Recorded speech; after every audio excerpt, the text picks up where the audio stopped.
everybody, and welcome back to another video where I will be sharing some of my writing strengths. So I wanted to make a little counterpart video to the first one I did, which was my writing weaknesses, and so I wanted to kind of cover both because you don't want to focus on the negative too much, and also, you know, it's just kind of a nice way to get to know me and my writing style a little bit more, and I just think it's kind of a cool thing to share. Also, this is the first video in December, aka the first video since NaNoWriMo, and it feels really weird to not be vlogging anymore, like daily life all the time.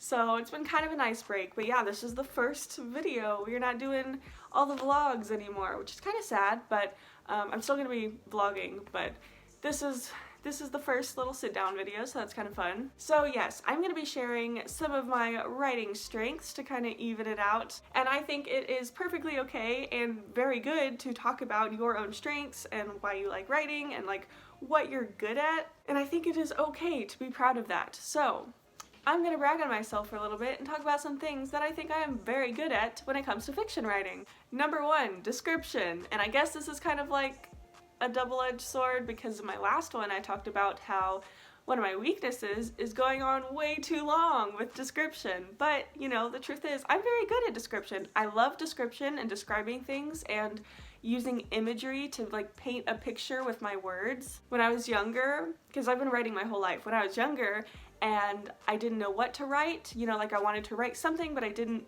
know what to write, I didn't have a story to write or anything like that, I would just sit in front of a piece of paper and like just think of like a room or like a setting, like a picture of a place, because that's what I'm best at, is like describing a setting.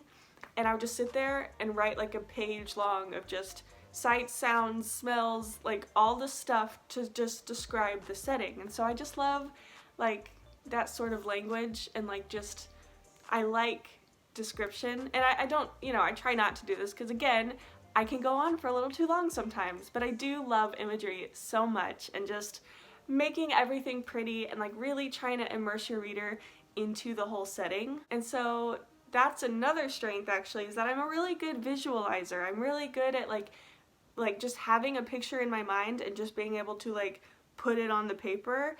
I can just visualize things really well. I know exactly what I want to write and I know exactly what I want it to look like and how it's going to be.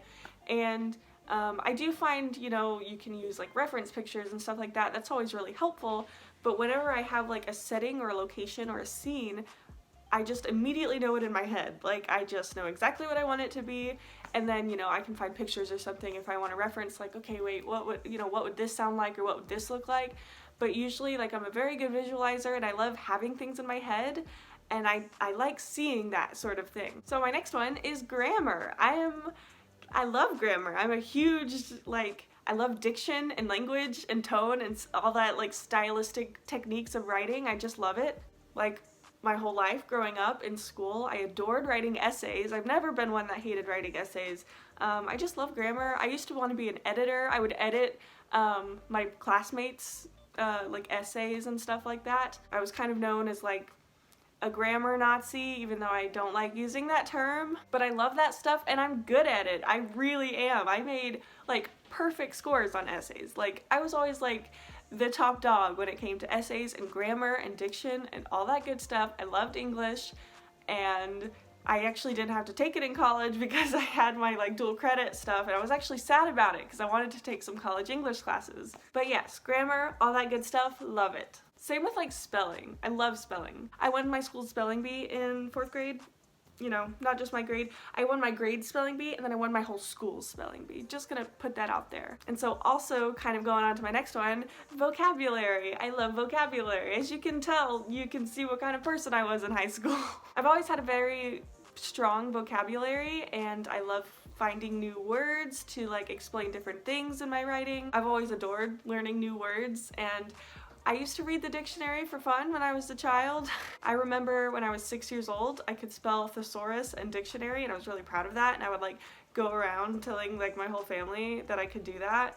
Anyway, from then on, I loved new words. When I was 12, my English teacher, he had this thing where he would like introduce a new vocabulary word of the week or something like that, And I was always coming up to him with like suggestions to be like, oh, can this be the word of the week? Can this be the word of the week? When no one else cared. I actually remember 2 of the words I suggested, he actually made like the word of the week, and they were epiphany and milquetoast, which, you know, whatever, but I was 12, so like, anyway, love grammar and spelling and vocabulary. Next up, I am very good at plotting, and I guess this is kind of an obvious one since I am a huge plotter and planner. I love planning and plotting and doing all that fun stuff. I love structure and everything like that, but I'm very good at plotting, and, you know, methods of plotting aside, I find it pretty easy to come up with a plot and like plot points and have everything tie together. It usually just doesn't take me very long or much, I don't want to say effort or work, because, you know, it does, it always does, but I find that when I think of a story idea, it just comes to me and I just have a story idea. And I know that's like not advice you want to hear, not that I'm giving advice, but that's never something you want to hear when you're like looking for like how to come up with a story idea. And I'm not going to be that person who's like, it just comes to me. But sometimes they do. Well, you know, I'll get an idea and then you have to like sit there and brainstorm and then think about it. But that period of time of the brainstorming comes pretty easy to me. I can usually just come up with the plot. And again, I know that sounds like, what? Like, don't say that. But I don't know. I'm very good at plotting and laying everything out and having like everything flow together and like the rises and the falls and like the actions and like the reactions. I'm just good at it. I like fitting the pieces together and like seeing how the story evolves and how your characters evolve with it, and just like the pacing of that, I find it pretty easy for me. Next one, which is again a very obvious one, and I'm not gonna go into it that much, but I love organization and organizing things, and that I feel like, you know, that is a general thing, but also in the scope of writing, that's what I do. I'm good at it and I love it. I love keeping everything organized and structured and having outlines, and so I do think that helps me as a writer, and I do think that is a strength of mine. And then the last one, which I have also talked about before, and I'm sure it's not something you want to hear, but beginnings of stories come very easily to me. I usually get an idea for a story and immediately just know where to start it.